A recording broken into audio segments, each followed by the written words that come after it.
Situasi banjir di Desa Petaling, Kecamatan Lais, Musi, Banyuasin hingga saat ini belum juga surut. Sejumlah aktivitas warga di desa tersebut menjadi terganggu karena seluruh perkarangan rumah masih digenangi air yang dalamnya 1 hingga 2 meter lebih. Akibat luapan anak sungai Musi, yakni Sungai Batanghari Lekau. Pemerintah Kecamatan Lais bersama TNI Polri, BPBD, dan Dinas Kesehatan Musi Banyuasin meninjau langsung kondisi banjir di desa tersebut, sekaligus menyalurkan bantuan berupa sembako, obat-obatan, dan air bersih untuk meringankan beban warga yang terdampak banjir. Ya, oke, sip. Ya. Sip, gantian Pak. Yang pertama bahwa memang kan di kecamatan kami ada 9 desa yang rawan banjir. Dan hasil pantauan dari Polkopimcam bahwa 3 desa yang debit air yang cukup tinggi. Kami selaku pemerintah kecamatan sudah melaporkan hal ini ke pihak pemerintah kabupaten.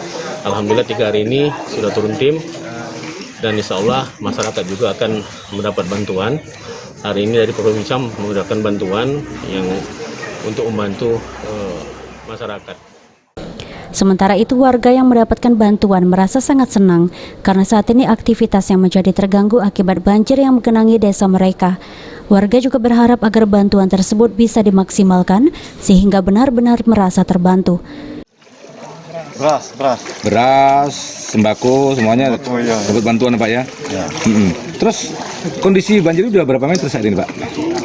Sekitar 2 meter sampai 3. Masih ya? Masih. Terus warga sendiri Pak, selama ini gimana? Di rumah aja atau aktivitas gimana Pak? Di rumah aja. Masih tetap di rumah aja? Iya. Dengan kondisi banjir, Bapak susah? Susah kalau deketin perahu. Gitu ya? Iya. Dengan bantuan ini gimana rasanya? Bantuan ini gimana rasanya Bapak? Tanggapannya Pak dari bantuan ini Pak, mungkin ucapannya. Terima kasih. Terima kasih ya dari Bapak TNI, polisi Pak ya, dari pemerintah kecamatan juga ya, Iya. kita desa ya bantuannya. Sejauh ini warga desa Petaling korban banjir masih menetap di rumahnya masing-masing. Ruzi Iskandar, PAL TV.